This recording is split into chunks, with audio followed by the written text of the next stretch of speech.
el empleador es el gobierno. ¿Eso qué significa? ¿Que cuando alguien se cae acá tengo que denunciarlo al presidente Ollanta? No, pero esto pertenece al Ministerio de Educación. No, a la Asamblea Nacional de Rectores, vamos a denunciar. No, tiene que haber un responsable acá. Ahora, ese responsable tenemos que buscarlo. No todas las universidades tienen, una cosa es el rector es el responsable de las actividades académicas, administrativas, pero no necesariamente es el responsable de los temas de gestión. Puede haber otro. Entonces, en una organización, luego de que he revisado la ley, yo tengo que reconocer cuatro aspectos. El primero de ellos es el empleador. El segundo de ellos es conformar un grupo de trabajo que ya está bien definido, que se conoce con el nombre de Comité de Seguridad y Salud en el Trabajo. Si es que la organización tiene más de 20 trabajadores. Si la organización tiene menos de 20 trabajadores, se designa a una persona que se llama Supervisor de Seguridad y Salud en el Trabajo. Este Comité de Seguridad y Salud en el Trabajo ¿es el que va a implementar el sistema de gestión? No.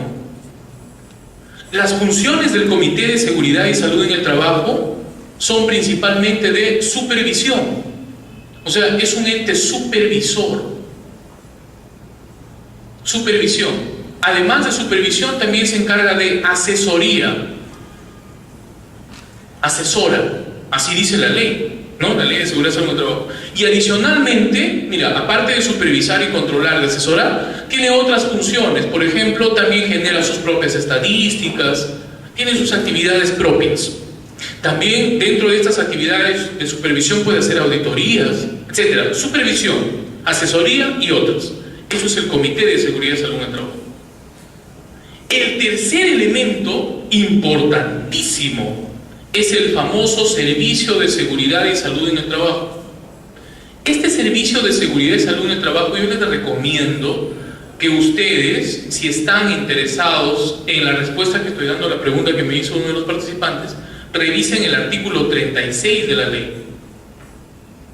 El artículo 36 de la ley dice que toda organización tiene que tener un servicio de seguridad y salud en el trabajo. Servicio de seguridad y salud en el trabajo. El servicio es distinto al comité. Incluso en el reglamento se habla y se dice que el comité trabaja de forma coordinada con el servicio. El comité le pide cuentas al servicio. El comité aprueba el plan anual de trabajo del servicio. ¿Y qué cosa hace este servicio? Eso es clave en la pregunta que me han hecho y en la respuesta que yo estoy dando ahora. Este servicio es el ente operativo. Es el operativo.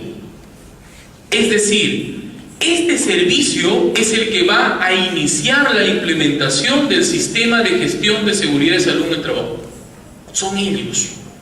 El servicio. Ahora, este servicio, para que pueda iniciar la implementación y la operatividad del sistema de gestión de seguridad y salud en el trabajo, tiene que ser, ¿de qué perfiles? Tiene que tener perfiles técnicos. Perfiles técnicos. ¿Y cuál es el perfil del comité? La ley dice que los miembros del comité, de preferencia, no dice obligado, de preferencia deben tener conocimiento de seguridad y salud en el trabajo. Pero vamos a suponer que es un restaurante donde solamente el dueño de repente es como cualquiera de nosotros, o bueno, nosotros conocemos algo de seguridad y salud en el trabajo, pero de repente el dueño quizá es, no sé, una profesión que no está vinculada con la seguridad y salud en el trabajo. Los empleados que desempeñan la actividad de repente son chefs, algunos tienen otras actividades, pero no tienen conocimiento de esto, pueden formar su comité. Perfecto, porque el comité no tiene que estar formado, no tiene perfil técnico, pero el servicio sí. ¿Y cuáles son esos perfiles técnicos? Las personas que formen el servicio deben tener profesiones relacionadas con higiene industrial, con seguridad industrial, con salud ocupacional. Miren, salud ocupacional. Salud ocupacional, yo les decía hace un momento, hicimos incluso un discernimiento filosófico, les dije, el término salud ocupacional debería coger todo, pero para los temas que discutimos y para la forma como se han organizado las leyes, salud es un componente más, y así lo pongo. Y salud ocupacional tiene 3 componentes importantísimos. Uno de esos componentes es medicina ocupacional, en otros países le llaman medicina del trabajo, otro es enfermería ocupacional y otro es psicología ocupacional. Son los tres componentes que trabajan en conjunto en las áreas de salud ocupacional. Y el cuarto componente es ergonomía. Que yo haya escrito que los perfiles del servicio tienen que incluir esto, no estoy diciendo en ningún momento que el servicio tiene que tener una persona que haga higiene, una persona que haga seguridad, una persona que haga medicina del trabajo, una persona que haga enfermería, una persona que haga psicología y otra que haga economía. No, yo no estoy diciendo eso. Estoy diciendo que la persona o las personas que tengan que formar el servicio tienen que tener estos perfiles profesionales. De repente algunos o la mayoría, ¿no es cierto?, de tal manera que puedan operativizar el sistema de gestión. ¿Sí? Y el cuarto elemento, la cuarta punta por acá de este cuadrángulo que he dibujado acá, son todos los trabajadores. Todos. Incluido este empleador, incluido este comité, incluido el Servicio de Seguridad y Salud en el Trabajo. Los trabajadores. Entonces, la pregunta era esta, ¿no? Yo trabajo en un lugar, como cualquiera de nosotros que trabajamos en diversas organizaciones, queremos implementar el sistema de gestión de seguridad en el trabajo, aún no tenemos nada, ¿por dónde empiezo? Primero, revisamos las normas. Con lo que hemos visto ahora, yo les he ayudado un poco, ¿no es cierto? Segundo, incluso antes, quedémonos en el primero, reviso específicamente el título 4 y el capítulo 3. Me parece la Biblia, me parece estudio bíblico. Luego viene la parte 2. Luego de que he hecho esa revisión legal, documentaria legal, tengo que identificar o constituir algunas cosas. Identificar al empleador, identificar la totalidad de mis trabajadores y de repente acá cuando hablo de trabajadores, identificar los puestos de trabajo. Puestos de trabajo. Es importante. Para empezar es importantísimo tener los puestos de trabajo y las características de actividad. Luego tengo que, si tengo más de 20 trabajadores, formar mi comité, y si tengo menos de 20, designar un supervisor y constituir mi servicio de seguridad y salud en el trabajo. La ley actual dice que todas las organizaciones deben tener un servicio de seguridad y salud en el trabajo propio o común a varios empleadores. Lo vamos a analizar luego. Luego de que ya constituí todo esto, o sea, no pretendan armar sistemas de gestión si aún no tienen eso, porque esto incluso tiene respaldo legal, eso es lo que dice nuestra ley. Luego de que ya tengo mis elementos identificados, 3, ¿qué cosa viene? Lo que viene es la implementación de un sistema de gestión. Implementación del sistema de gestión. Y para implementar el sistema de gestión y seguridad y salud en el trabajo, acá hay dos posibilidades. La primera es que ustedes diseñen un sistema propio de su organización. Podría ser exclusivamente basado en cumplir la ley. Lo que vimos, ¿recuerdan en la historia, en la evolución de los sistemas? O sea, puede ser que ustedes digan, vamos a sentarnos y leemos la ley. A ver, ¿qué dice la ley? La ley dice que tiene que haber exámenes ocupacionales, ya, anótalo, vamos a pasar exámenes. La ley dice que tiene que haber registro de accidentes, ya, traigan un cuaderno y póngale registro de accidentes. La ley dice que se van a registrar las enfermedades ocupacionales, traigan otro cuaderno y póngale enfermedades ocupacionales. Y cumplo todo lo que dice la ley y se acabó.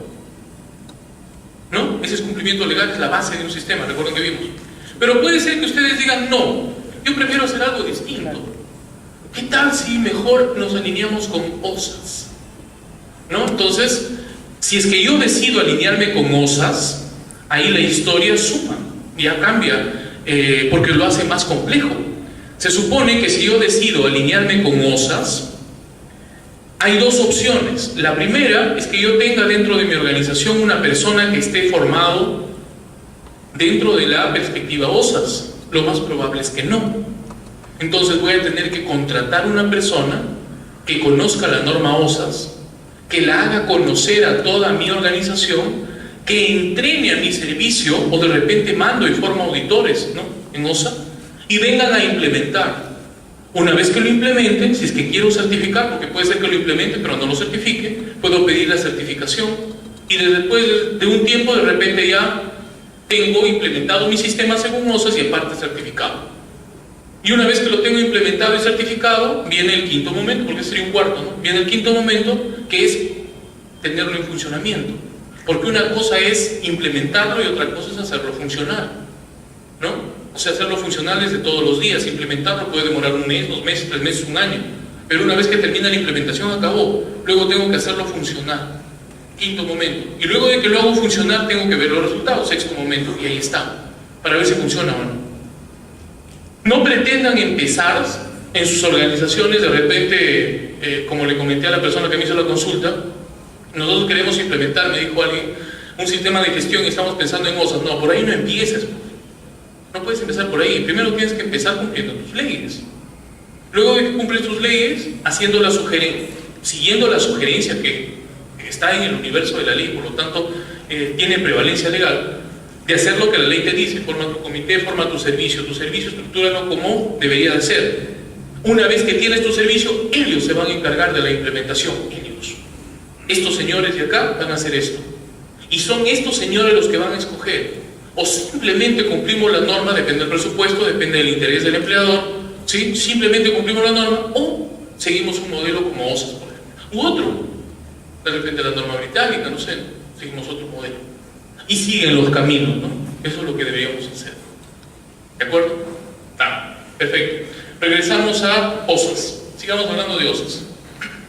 Si tienen algún comentario, por favor háganlo. Lo pueden hacer.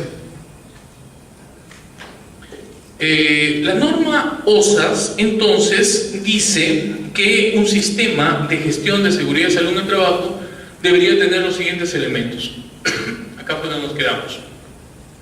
Debería tener una política, debería tener planificación, debería tener implementación, verificación y revisión por la dirección. Esas son las denominaciones. Política de seguridad y salud ocupacional, planificación e implementación, ¿no? Estos elementos, dice, deben interactuar entre sí a fin de asegurar una adecuada identificación de los peligros, evaluación y control de riesgos y un proceso de mejora continua. Y acá está, ¿no? Entonces, este esquema precisamente muestra el ciclo, ¿no? Lo primero que debería tener un sistema de gestión según OSAS es una política. Es una política, ¿no? Lo segundo debería ser una etapa de planificación. Lo tercero debería tener una implementación y operatividad. Lo cuarto debería ser una etapa de verificación. Lo último, una etapa de revisión por la dirección. Y todo, ¿y qué pasa si es que luego de la revisión las cosas están bien? Siempre hay algo que mejorar. ¿Y qué pasa si hubo algo que estuvo mal? Pues se lo cambia. Y se puede incluso replantear la política. Y de acuerdo a replantear la política se vuelve a planificar. Y luego de que se vuelve a planificar, se vuelve a implementar y operativizar, se vuelve a verificar. Y estamos en este círculo siempre, ¿no? Círculo de mejora continua, más o menos eso es lo que se hace. ¿Sí? Doctor, quisiera hacer unas preguntas adicionales y más que todo también un comentario. En ponencias anteriores, ya que hablamos de conceptualizaciones, se nos habló, por ejemplo, en el caso de OSAS, que no pedía requisitos. Hace un momento usted mencionó requisitos, sino que la palabra era requerimientos. Dentro de esos conceptos de implementación, aplicación, que mucho le parece, obviamente, a los principios básicos de administración, ¿no? No mencionó este concepto, ¿no? Requerimiento. Ahora, no sé en qué manera, sin desmerecer nuestras iniciativas como Estado, como gobierno, la ley de seguridad en el trabajo están de alguna manera enmarcadas a un origen, a una base, digamos. A veces estamos alienados de Estados Unidos, no sé, de Inglaterra, de normas provenientes de ese origen.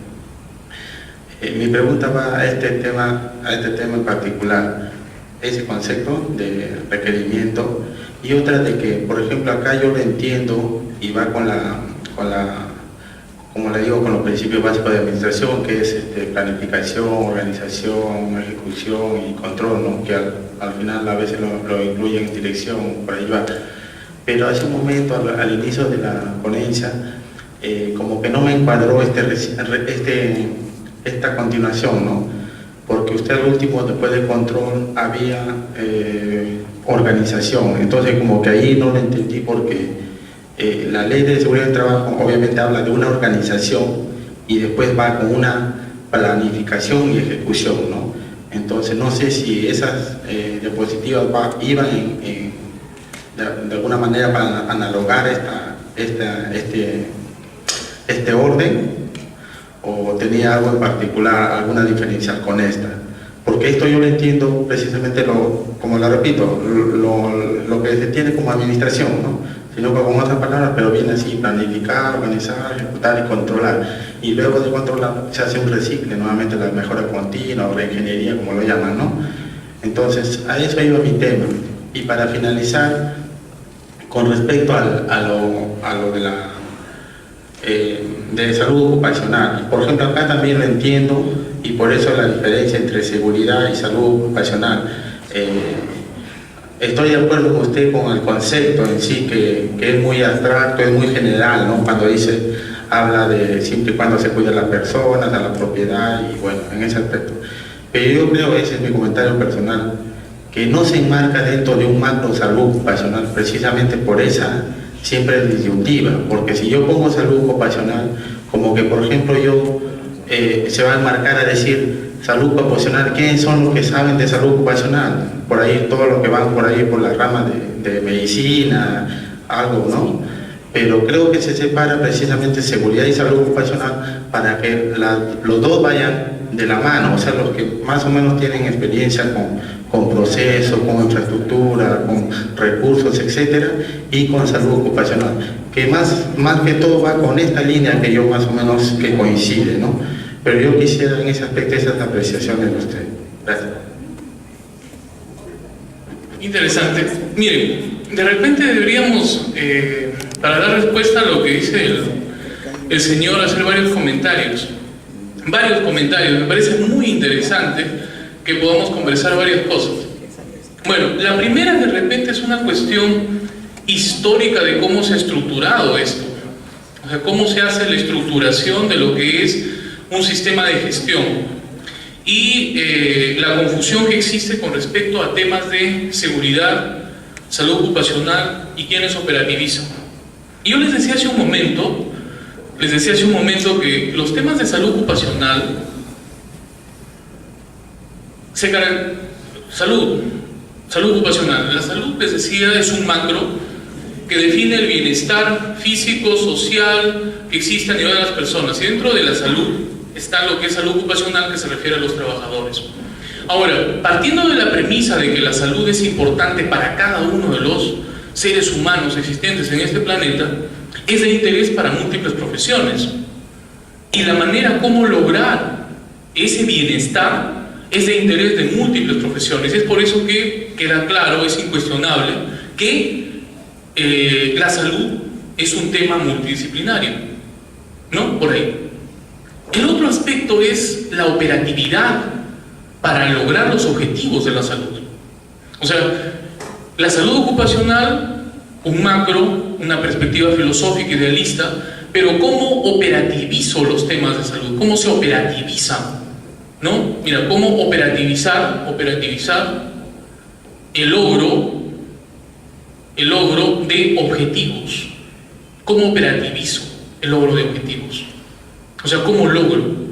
Si bien la salud es multidisciplinaria porque es estudiada bajo muchos enfoques, enfoque de la psicología, la antropología, las ingenierías, la medicina, la enfermería, etcétera, ¿sí? La psicología, y pueden ponerle todas las áreas, porque si ustedes se van, ni siquiera mencionar profesiones, pregúntele al señor que barra en la esquina y que no tiene ninguna profesión, también se interesa por la salud, ¿no? Todo el mundo. La salud es de múltiple interés, es multidisciplinario. Pero cuando hablamos de operativizar el logro de objetivos, ahí la cosa cambia. ¿Por qué? Porque entran a tallar aspectos técnicos.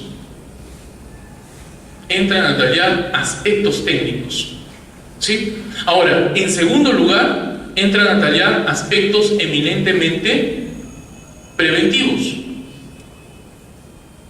¿Por qué? Porque lo que se propone en salud ocupacional no es recuperación de las personas que enferman o de las personas que se accidentan, sino es propiciar que no se produzcan los accidentes, que no se produzcan las enfermedades, y generar ambientes que sean lo suficientemente seguros y saludables donde las personas estén bien. Prevención. Y acá surge un gran problema que no solamente es nuestro, sino es a nivel mundial. Para operativizar el logro de objetivos, yo necesitaría, ¿qué cosa? Necesito gente que se encargue de temas de higiene industrial, ¿no? Para no llamarle ocupacional. que se encargue de temas de seguridad ocupacional. Ya no le voy a llamar salud ocupacional, que se encargue de temas de enfermedades ocupacionales, es decir, medicina ocupacional y vigilancia de la salud de los trabajadores. Necesito gente que se encargue de esta vigilancia de la salud de los trabajadores, y acá entra lo que es medicina ocupacional, entra lo que es enfermería ocupacional, entra psicología ocupacional. Podría poner de repente personas con otros perfiles, pero principalmente requiero técnicos de estas áreas. Esa es la palabra que voy a utilizar, técnicos de esas áreas. Entonces, para operativizar esto ya no es tan multidisciplinario, ¿no es cierto? Por ejemplo, si yo quiero velar por enfermedades, diagnosticarlas, tratarlas, yo no le puedo encargar esto a una persona que no tiene las competencias técnicas para hacerlo. O si yo quiero medir los valores de ruido que existen en una determinada área de trabajo, yo no le puedo encargar esto a una persona que no tiene las competencias para hacerlo, ¿no? O si quiero evaluar el estado mental de una persona, que es importante, no puedo encargarlo a una persona que no tiene las competencias. Acá entra a tallar aspectos de esta naturaleza. Pero a nivel mundial, la mayor parte de personas que hacen medicina, que hacen enfermería ocupacional o que hacen psicología, específicamente lo que es DST, por años no se han dedicado a aspectos preventivos, se han dedicado a aspectos recuperativos. Lo que hizo que hace unos 20 años atrás, a nivel mundial, no solo en el Perú, no haya gente que haga medicina y enfermería y psicología en la operativización de los logros de los objetivos de salud ocupacional. Se supone que ellos son los que más conocen de esos temas, ¿no? Pero no había para que lo hagan. Entonces, como no había para que lo hagan, obviamente las áreas de higiene y de seguridad siguieron igual su crecimiento y repotencializaron.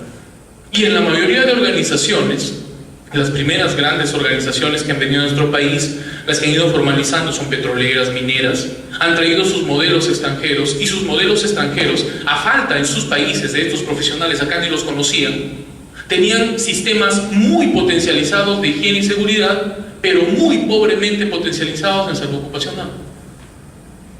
Pobremente potencializados. Modelos que hasta ahora persisten. El ejemplo más palpable de esto es el famoso 055 minero. El 055 minero es un modelo pobremente estructurado en salud ocupacional. Está orientado más que todo en vigilancia de la salud de los trabajadores, si queremos llamarle así. Está orientado principalmente a higiene y a seguridad. Y no está mal de que esté orientado a eso, pero digamos que si tratamos de hacer la prevalencia de ambos temas, higiene y seguridad está así, y vigilancia de la salud de los trabajadores está así. Está por el piso, ¿no? O sea, no se tome en cuenta, porque no había quien lo haga. No había.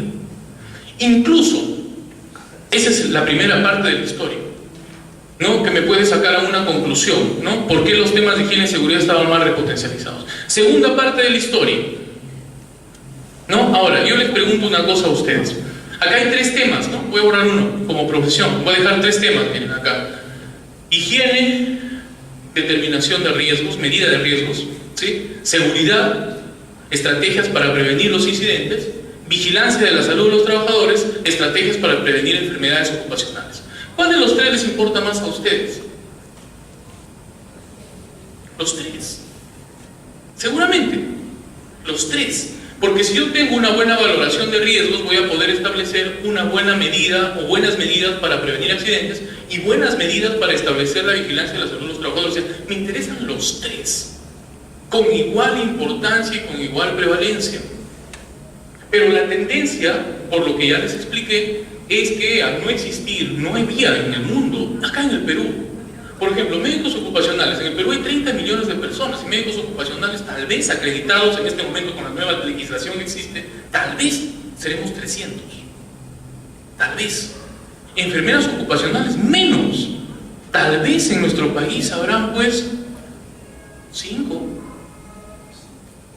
¿No? 5. Psicólogos ocupacionales están por ahí, también no hay. Entonces, ¿quién hace ese trabajo? Recién van a aparecer. Ecuador tiene 6 o 7 médicos ocupacionales, creo, ¿no? Chile tiene más que nosotros. Chile tiene más de 10.000 médicos de trabajo, por eso es que Chile está arriba en salud ocupacional. Colombia igual, Brasil igual. Nosotros estamos abajo, ¿no? Mejor que Ecuador, bueno, si nos sirve de consuelo. Mejor que Bolivia, ¿no? Pero aún tenemos ese déficit. Primer punto de la historia. Segundo punto de la historia, la estandarización. Llegar a OSHAs no ha sido como la gente piensa. Cuando se hizo ISO 9000, yo soy auditor líder Trinorma, certificado por RAPSA y formado en Brasil. Conozco esto a profundidad y uno de los temas que hemos estudiado no solamente es la aplicación de las normas, sino su historia. Porque cuando conoces la historia de algo, sabes cómo se creó, sabes cómo se ha cambiado y cómo puedes cambiarlo, ¿no? He tenido la suerte de que varios de los profesores que me han enseñado, algunos ya mayores, han sido algunos de los que propugnaron los primeros esquemas y modelos de ISO 9000. Han sido 1000 profesores. Y me han contado la historia de cómo se ha hecho esto. Entonces, ISO 9000 surge como una necesidad de las organizaciones, con la finalidad no tanto de satisfacer al cliente como la gente piensa, de hacerse competitivos en función a la calidad. Por ahí, si se dan cuenta, las personas no entran a tarear mucho. Me interesa ser competitivo. Y eso, cuando es malentendido, genera muchas cosas como trabajo a presión, líneas de producción, etcétera, etcétera, una serie de cosas. La idea es ser competitivo, y para ser competitivo yo necesito un modelo de gestión, y ese modelo de gestión estandarizarlo en múltiples lugares, de tal manera que todos funcionen rápido, yo me haga competitivo y tenga más productividad y gane más. No hay mucha mirada en el ser humano, ¿no? Y eso de que exactamente voy a satisfacer al cliente es el implícito, es lo que se ha vendido. Ya, eso es calidad. Con la presión que hacían los ONGs, los estados, la Agenda 21, los convenios internacionales, Greenpeace, ¿han escuchado? Con esa presión salió la generación de esta ISO 14001 para gestionar medio ambiente. Bueno, ISO 14000 pues son varias normas, ¿no? Con el modelo inicial. El modelo inicial de ISO 9000 partía de esto, que hace un momento lo mencionó el señor, ¿no? Las estrategias de planificación. No hay una sola secuencia de planificación, por si acaso, ¿sí? Yo en el esquema que presenté no he tratado de hacer coincidir con la norma peruana. Hay varios esquemas de planificación, no hay uno solo. Uno de todos los ciclos de administración, acá de repente hay administradores de carrera. Uno de todos los ciclos es el ciclo de Deming, pero también existen otros ciclos. Por ejemplo, existen los ciclos tayloristas de administración del trabajo, que tienen otras secuencias muy distintas a esta. La que más conocemos es esta, ¿no? Planificas, haces, verificas, actúas. Ese es un ciclo de administración. Uno de tantos. No es el único. No es el único. O sea, no se encasillen en una sola cosa. No es el único. Hay otro que dice, así, mira, organizas, planificas. Más o menos ese es el esquema que sigue nuestra ley. Organizas, planificas, implementas, haces, verificas, actúas, mejoras. Hay otro ciclo. O sea, primero organizas. ¿Cuántos somos? Somos 10. Ya, tú te vas a encargar de esto, yo me voy a encargar de esto, estos son los recursos con los que cuentas, estos son los con los que cuentas. El que fue designado para hacer esa actividad, planifica. Luego de que planifica, implementa. A veces lo puede hacer incluso un tercero, o sea, puedo tener a alguien que me implemente. Luego de que me implementó, alguien tiene que hacerlo funcionar. Ese es el hacer, lo hago, ¿no es cierto? Luego de que alguien lo hizo, lo verifico. Luego actúo si es que hay que mejorar o cambiar. Y por último, así todo esté muy bien, siempre tengo a la mejora y nuevamente regreso a esto. Es otro ciclo. Son muchos ciclos, muchos ciclos. Cuando surgieron las ISO tenía un esquema basado en el primero, ¿no? Planificar, hacer, verificar, actuar, el PVH-VA, ¿no? Planificas, haces, verificas, actúas. Planificas, haces, verificas, actúas. Planificas, haces, verificas, actúas. Así es el esquema. No se encasillen, no es el único. ¿Sí? No se encasillen. Ahora, cuando surge OSAS, no había ISO para gestión de seguridad y salud en el trabajo, no había ISO, ni siquiera había el interés de hacer ISO, ¿sí? porque ISO también se mueve por intereses y dentro de los intereses más grandes no estaba generar una política de gestión de seguridad del trabajo, sino otras cosas primero. Surge OSAS. ¿Y OSAS qué hace? Hace lo que hemos hecho nosotros. ¿Qué ha hecho nuestra ley peruana? ¿De dónde nos copiamos? Nos copiamos de OSAS. Bueno. OSAS, ¿qué cosa hace? ¿De dónde nos copiamos el modelo? Copiamos de ISO, pues. Tu esquema, ¿no es cierto? ¿Qué cosa hace ISO? Primero tiene política, luego hace planificación, luego implementa y operativiza, luego verifica y luego es evaluado por la alta dirección, la gerencia, el empleador, como quieran llamar aquí en el Perú. ¿No? Sigamos ese modelo. ¿No? Sigues ese modelo. Y cuando sigues ese modelo, rompes muchas de las cosas que incluían la operatividad de lograr objetivos. Se rompen muchas cosas, ¿no?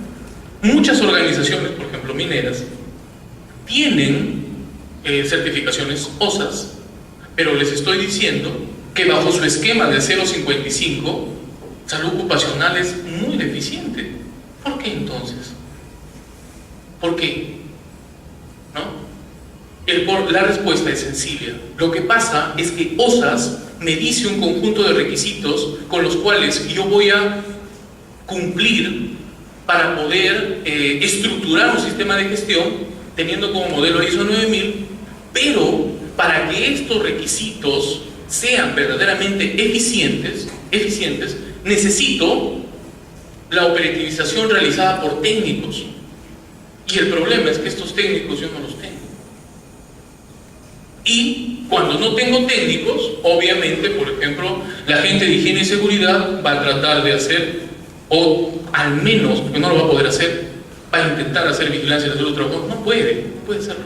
Igual que la vigilancia de la salud de los trabajadores que no pueden hacer esto. Son un complemento.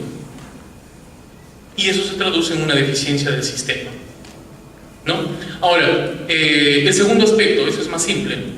La palabra requerimiento y requisito. Esas son cuestiones de traducción. No hay otra diferenciación, ¿no? Si les han dicho que hay una diferencia en eso, solamente les han demostrado de que están dando más énfasis a la traducción de las palabras que al real sentido de las mismas, ¿no?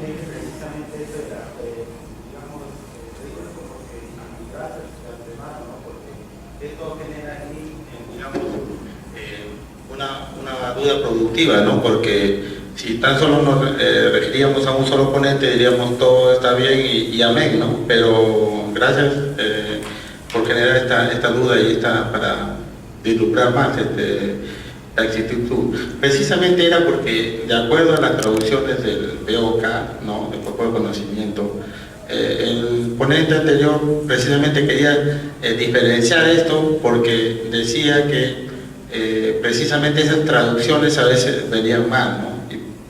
O sea, del inglés al traducirlo al español precisamente había esas connotaciones que cambiaban. Entonces yo por eso le marcaba eso, porque decía el requisito era como una obligación.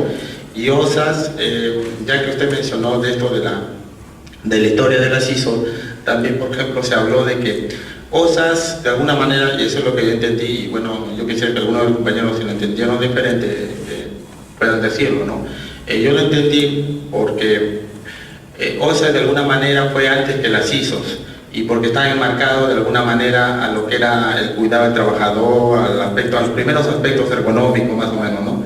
Entonces, ¿qué pasa? Cuando ya nacen las ISOs, ¿no? Las 9000 y las demás, de alguna manera por un, entre comillas, agradecimiento a estos primeros inicios del cuidado del trabajador, ya no se le llamó ISOs a las OSAS, precisamente se le llamó OSA ISO 8000, pero en sí, por el mismo planteamiento que usted determina, son las ISOs, son como ISOs, pero enmarcadas a esto del trabajador, ¿no? De la seguridad en el trabajo. Eso quería que lo deslumbre mejor, pero precisamente era ese todo punto, requerimiento y requisito, precisamente por esa traducción, porque requisito es una obligación y requerimiento es de alguna manera, si, como usted dijo, si quieres lo pones y si no, no, o sea ya es cuestión tuya, cuestión de la organización, ¿no? Normalmente cuando los documentos extranjeros vienen a ustedes deben haber hecho investigación o de repente han escuchado de esto, si no los comento ahora. Cuando se traduce de un idioma a otro, no es tan sencillo como, por ejemplo, colocamos en el Google y las palabras y lo pasa. Porque una persona que vive en otro lugar, por ejemplo en Estados Unidos, donde hablan inglés, o en Australia, que también hablan inglés, o en el Perú, que hablamos español, y en Chile, que hablan también el español, ¿no? No solamente hablamos diferente, sino que también pensamos diferente.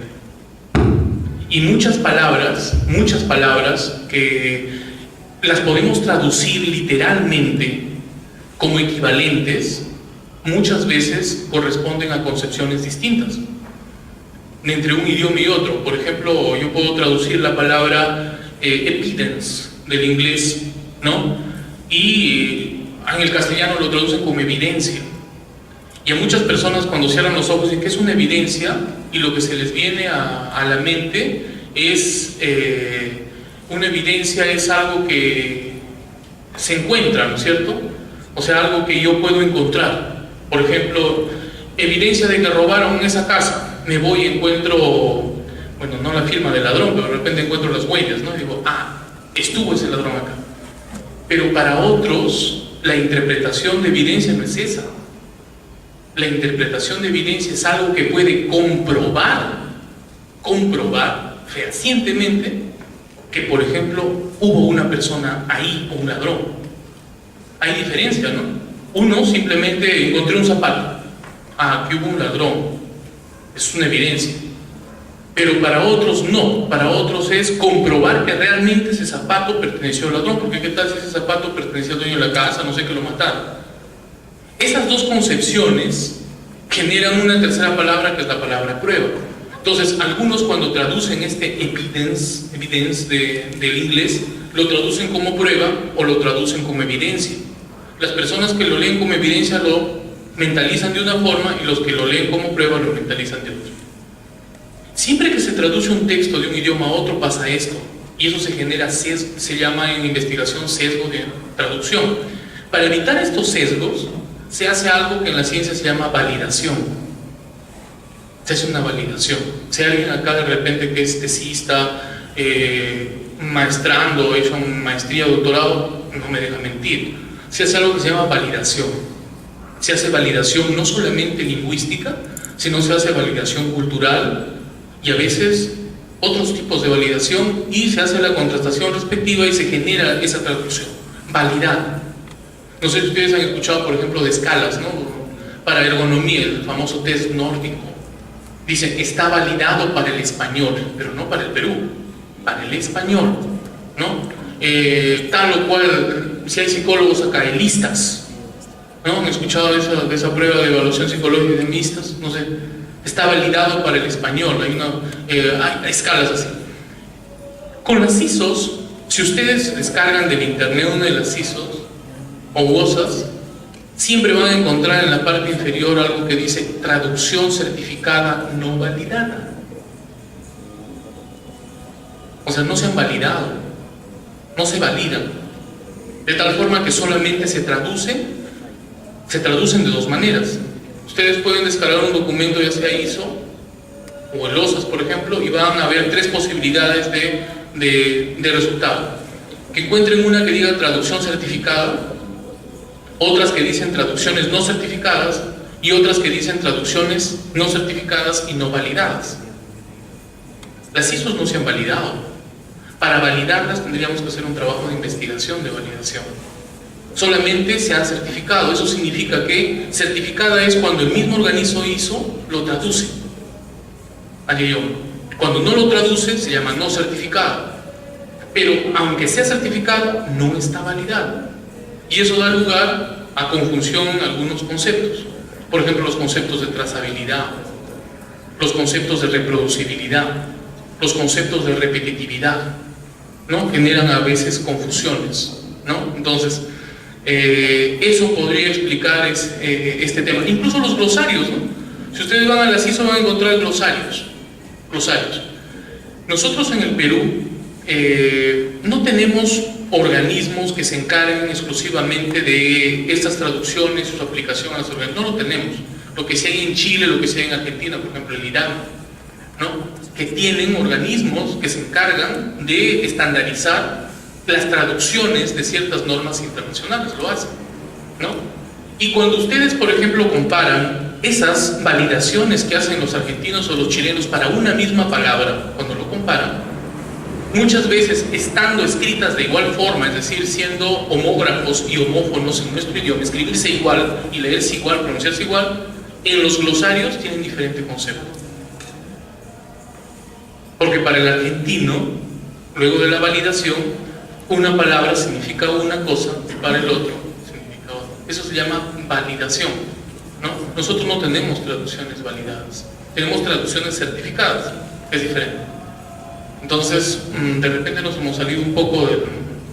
Mucho creo que nos hemos salido, porque nos hemos ido a hablar más ya de lo que es la estructuración de la norma, más que de lo que hemos estado analizando, pero de repente es útil para que ustedes puedan sacar sus propias conclusiones. Adicionalmente, lo que ha dicho el participante es muy importante. No estamos en la Edad Media, en la que el curita se paraba en el púlpito y lo que decía era lo que le decía a Dios que diga. Eso no existe ahora. Ahora cada persona tiene que tener la responsabilidad de verificar lo que escucha,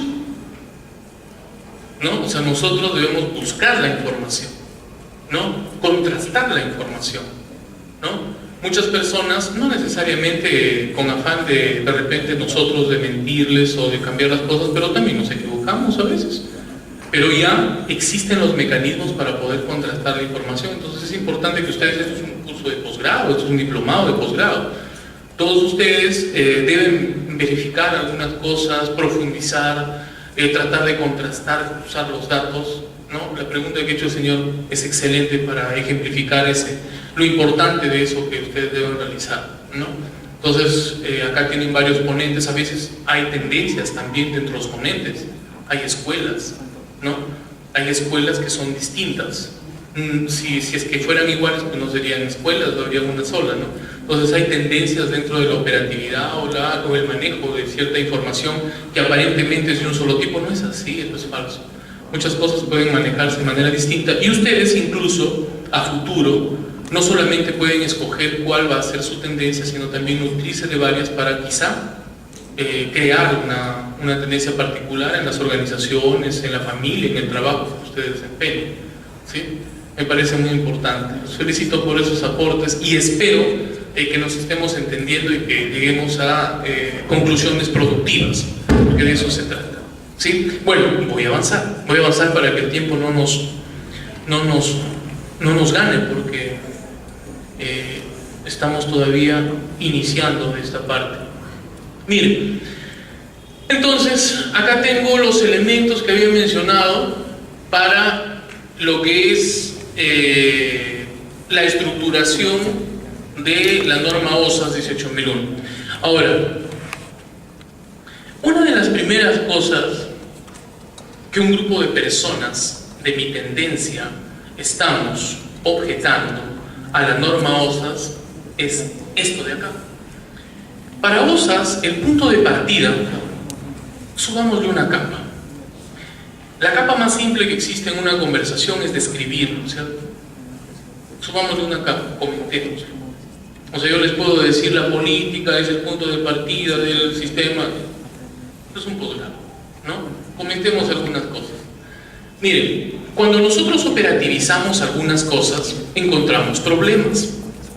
Por ejemplo, una vez que queremos establecer un sistema de gestión de seguridad y salud del trabajo en una organización, ¿sí? Si yo sigo el esquema OSAS, lo primero que tengo que hacer es una política. Una política, incluso hay partes, ¿no?, que me diga que voy a cumplir con tales cosas, que me voy a comprometer a cumplir con tales cosas, etcétera, etcétera, una serie de cosas. La pregunta es, ¿eso significa que yo voy a establecer un conjunto de lineamientos sin conocer cómo está mi organización? Primero debería conocer mi organización, ¿cierto? Claro, algunos me dicen, no, pues eso tienes que hacerlo primero. Ya, pues entonces ponlo antes de la política. No, es que quede implícito. No, pues no puede quedar implícito. Estás tratando de estandarizar algo. ¿No? La política, según OSAS, es el punto de partida, porque este es el modelo que también tiene ISO, para establecer el inicio de que quiero hacer algo, ¿no? Sin embargo, para que yo establezca una política, si esa política, utilicé una palabra hace rato, recuerdan, romántico, si yo no quiero que esa política sea como las que ustedes van a cada uno de los, han visto en los malls, cuando van ahora todas las tiendas tienen política, y todas dicen lo mismo. Dice, por ejemplo, la empresa Pepito está comprometida en cuidar la seguridad y la salud de los trabajadores. Velamos porque no se produzcan accidentes ni enfermedades ocupacionales. Eso es muy romántico, ¿no? Muy filosófico. ¿Por qué? Porque si serían políticas reales, dirían, debería ser así, de qué manera han identificado los riesgos que tienen, cuáles son esos riesgos y cómo los están controlando. ¿Cómo podemos establecer, por ejemplo, ustedes se van a vivir en una nueva ciudad y les han dicho que en esa ciudad existen ciertos riesgos? ¿Alguien? Ustedes llamaron, ¿no?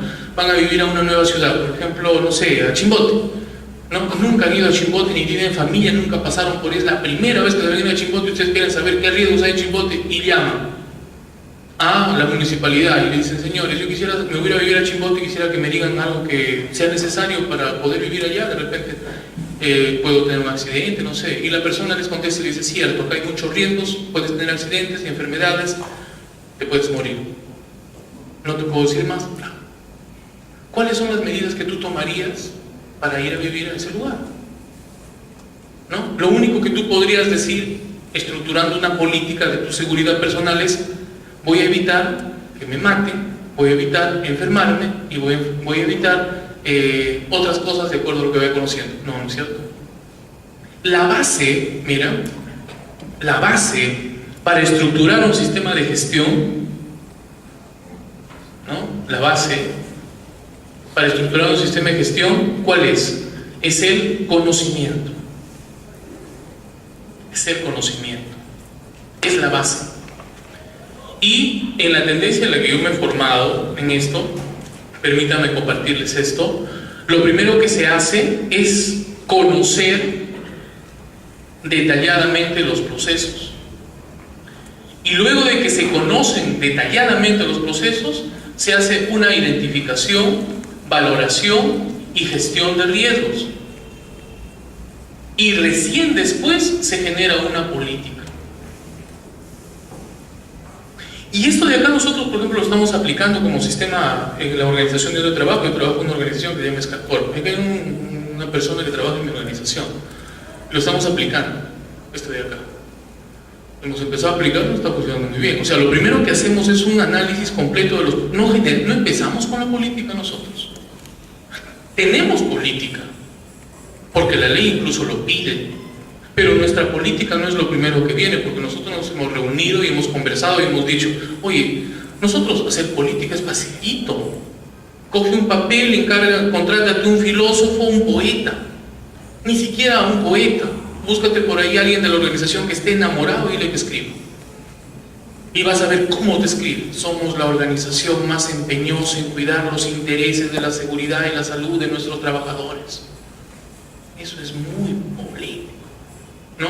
Esto debería ser objetivo. Entonces, esta es una de las cosas que nosotros hemos objetado. Yo les estoy diciendo, nosotros hemos comentado, digo nosotros porque somos varias personas, a este organismo ISO hemos mandado observaciones, sugiriendo algunas cosas. Por ejemplo, que primero sea la identificación de los riesgos. O sea, luego de que se ha estructurado en la organización la forma como se organiza cada uno de los estamentos, si queremos utilizar esta palabra, de mi organización, de mi empresa, lo primero que yo debería hacer es esto: conocer los procesos, ¿no? Yo trabajo en un laboratorio que tiene certificación ISO 9001. Ni siquiera certificación, recertificación. Nosotros estamos recontra certificados en ISO. Y tengo trabajadores que no conocen bien sus procesos. Y ustedes me dirán, entonces, ¿por qué los han certificado?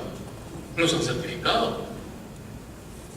¿Por qué? Porque eso no lo revisan, pues. No lo revisan. Eso significa que ahí hay un punto de partida que está mal. Ahora, si estamos hablando de calidad, medio ambiente, ya. Pero si estamos hablando de seguridad, salud en el trabajo, si por ahí puedes tener un accidente, una enfermedad, por utilizar la lejía, utilizar una sustancia química u otra que está en el ambiente, ten más cuidado, ¿no? Porque la salud de repente trasciende eso. Entonces, lo primero que tienes que hacer es conocer tus procesos, ¿no? Ahora, alguien me va a decir, pero en OSAS, esto de acá viene después, pues está en la planificación. Porque en la planificación la primera parte es identificación de riesgos, ¿no? Ya, pues, esto de acá, como les dije, es un comentario, ¿no? Es un comentario, tampoco es lo que tiene que ser. Ustedes van a sacar sus propias conclusiones, ¿no? Ahora, volvamos a lo descriptivo, volvamos a ser descriptivos. En el pensamiento humano, lo más simplista que existe es la descripción. Es lo más simple que existe. Describir, o sea, contar cómo son las cosas, ¿no? Es lo más simple que existe. Incluso eso es algo de... Esa es una de las razones que en este momento se está dando como explicación por la cual hemos salido en último puesto en niveles educativos a nivel internacional, ¿no? Porque nuestra educación es muy descriptiva, es poco analítica, mucho describimos. O sea, por ejemplo, política de seguridad y salud ocupacional. Miren, señores, la política está al principio, ¿no es cierto? Acá pónganle 1. Y esto se supone que es 2, esto es 3, esto es 4, esto es 5. Es un documento emitido, eso es descripción. No, analicemos un poco más. Vayamos una capa más adelante. Documento emitido por la alta dirección en donde se establece la intención. Esto es OSAS, ¿ah? No lo concordamos.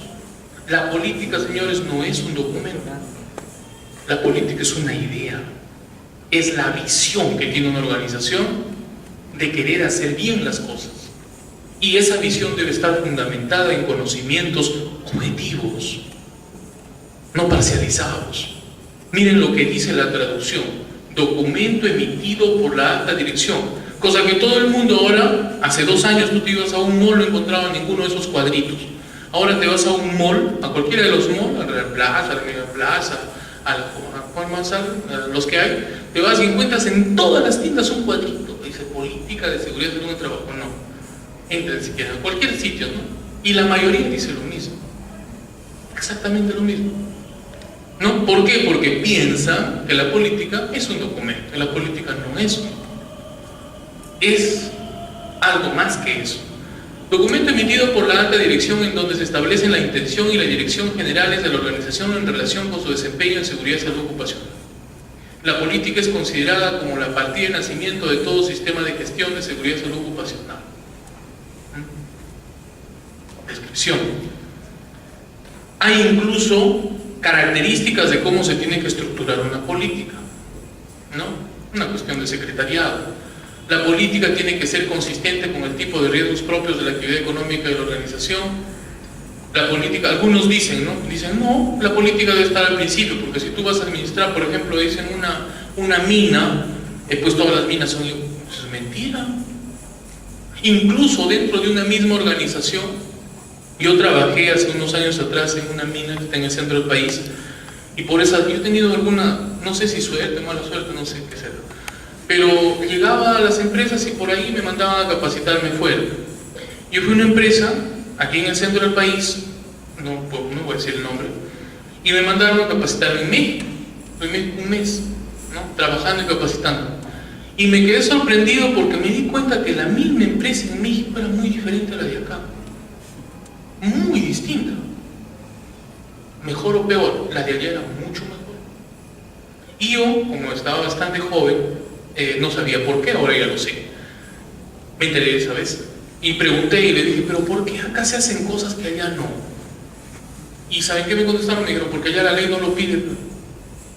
Acá son más exigentes, se tienen que hacer más. Nosotros normalmente nos acomodamos a cómo te pide la ley. Si la ley te pide más, en Canadá cumples más. Si la ley te pide menos, cumples menos. Y de acuerdo a eso te acomodas. Empresas del mismo rubro, una misma empresa en diferentes lugares es distinta.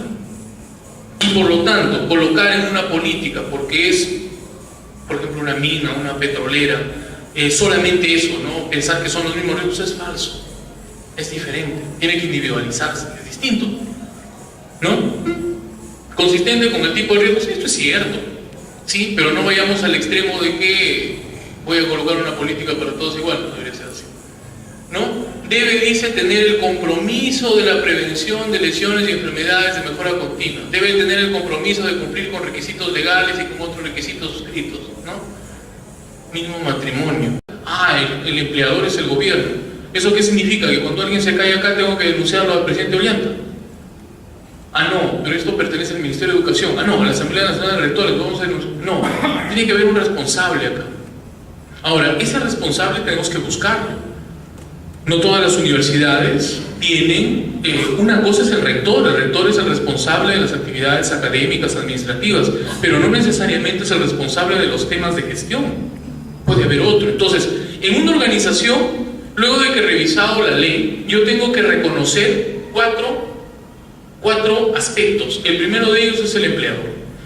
El segundo de ellos es conformar un grupo de trabajo que ya está bien definido, que se conoce con el nombre de Comité de Seguridad y Salud en el Trabajo. Si es que la organización tiene más de 20 trabajadores. Si la organización tiene menos de 20 trabajadores, se designa a una persona que se llama Supervisor de Seguridad y Salud en el Trabajo. Este Comité de Seguridad y Salud en el Trabajo ¿es el que va a implementar el sistema de gestión? No. Las funciones del Comité de Seguridad y Salud en el Trabajo son principalmente de supervisión, o sea, es un ente supervisor. Supervisión. Además de supervisión, también se encarga de asesoría. Asesora, así dice la ley, ¿no? La Ley de Seguridad y Salud en el Trabajo. Y adicionalmente, mira, aparte de supervisar y controlar, de asesorar, tiene otras funciones. Por ejemplo, también genera sus propias estadísticas, tiene sus actividades propias. También dentro de estas actividades de supervisión puede hacer auditorías, etc. Supervisión, asesoría y otras. Eso es el Comité de Seguridad y Salud en el Trabajo. El tercer elemento importantísimo es el famoso Servicio de Seguridad y Salud en el Trabajo. Este Servicio de Seguridad y Salud en el Trabajo yo les recomiendo que ustedes, si están interesados en la respuesta que estoy dando a la pregunta que me hizo uno de los participantes, revisen el artículo 36 de la ley. El artículo 36 de la ley dice que toda organización tiene que tener un servicio de seguridad y salud en el trabajo. Servicio de seguridad y salud en el trabajo. El servicio es distinto al comité. Incluso en el reglamento se habla y se dice que el comité trabaja de forma coordinada con el servicio. El comité le pide cuentas al servicio. El comité aprueba el plan anual de trabajo del servicio. ¿Y qué cosa hace este servicio? Eso es clave en la pregunta que me han hecho y en la respuesta que yo estoy dando ahora. Este servicio es el ente operativo. Es el operativo. Es decir, este servicio es el que va a iniciar la implementación del sistema de gestión de seguridad y salud en el trabajo. Son ellos. El servicio. Ahora, este servicio, para que pueda iniciar la implementación y la operatividad del sistema de gestión de seguridad y salud en el trabajo, tiene que ser, ¿de qué perfiles? Tiene que tener perfiles técnicos. Perfiles técnicos. ¿Y cuál es el perfil del comité? La ley dice que los miembros del comité, de preferencia, no dice obligado, de preferencia deben tener conocimiento de seguridad y salud en el trabajo. Pero vamos a suponer que es un restaurante donde solamente el dueño de repente es como cualquiera de nosotros, o bueno, nosotros conocemos algo de seguridad y salud en el trabajo, pero de repente el dueño quizá es, no sé, una profesión que no está vinculada con la seguridad y salud en el trabajo. Los empleados que desempeñan la actividad de repente son chefs, algunos tienen otras actividades, pero no tienen conocimiento de esto, pueden formar su comité. Perfecto, porque el comité no tiene que estar formado, no tiene perfil técnico, pero el servicio sí. ¿Y cuáles son esos perfiles técnicos? Las personas que formen el servicio deben tener profesiones relacionadas con higiene industrial, con seguridad industrial, con salud ocupacional, Miren, salud ocupacional. Salud ocupacional, yo les decía hace un momento, hicimos incluso un discernimiento filosófico, les dije, el término salud ocupacional debería coger todo, pero para los temas que discutimos y para la forma como se han organizado las leyes, salud es un componente más, y así lo pongo. Y salud ocupacional tiene 3 componentes importantísimos. Uno de esos componentes es medicina ocupacional, en otros países le llaman medicina del trabajo, otro es enfermería ocupacional y otro es psicología ocupacional. Son los 3 componentes que trabajan en conjunto en las áreas de salud ocupacional. Y el cuarto componente es ergonomía. Que yo haya escrito que los perfiles del servicio tienen que incluir esto, no estoy diciendo en ningún momento que el servicio tiene que tener una persona que haga higiene, una persona que haga seguridad, una persona que haga medicina del trabajo, una persona que haga enfermería, una persona que haga psicología y otra que haga economía. No, yo no estoy diciendo eso. Estoy diciendo que la persona o las personas que tengan que formar el servicio tienen que tener estos perfiles profesionales. De repente algunos o la mayoría, ¿no es cierto?, de tal manera que puedan operativizar el sistema de gestión. ¿Sí? Y el cuarto elemento, la cuarta punta por acá de este cuadrángulo que he dibujado acá, son todos los trabajadores.